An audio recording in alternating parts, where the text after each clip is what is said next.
大家好，现在呼和浩特，现在所在的这个地方是地铁1号线伊利健康谷的终点站。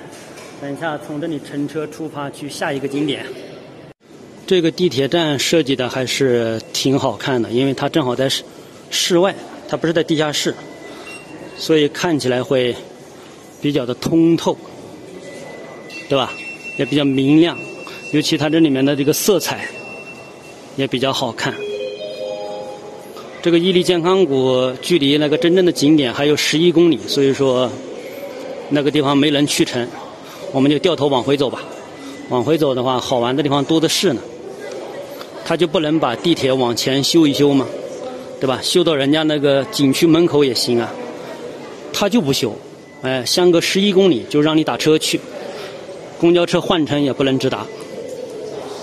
上车了，上车了。这是始发站啊，始发站的话是比较空旷的，始发站可以自由发挥，想坐哪就坐哪。哎呀，这个太阳光晒着就是暖和呀。等一下到中午，它就会把温度开得特别特别低了。往前走，走到那个最车头的位置。它地铁它就不能一直在上面跑，它要到郊区以后啊，它才会把地铁开到地面上来，对吧？因为郊区无所谓了嘛，在城区里面你得在地底下走，节省空间，对不对？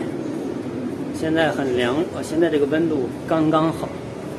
等一下就到中午就不行了。昨天我坐它这个车给我冷的哦，因为它这个座椅虽然是不锈钢的，它放了这个坐垫，看到没？就是这个坐垫，对吧？但是它这个靠背还是钢的呀，特别的凉。看一下它这个吊环很特别吧，跟其他的都不一样。我记得在博物馆里面我看到过。那这边它用这个做吊环，极有可能这个文物出土就在呼和浩特，极有可能。出站了，到达地面。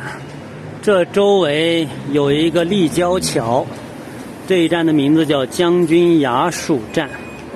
这个立交桥看起来还挺大的，交通很繁忙。呼和浩特有地铁，有立交桥，有高架路，这一点还是非常强大的。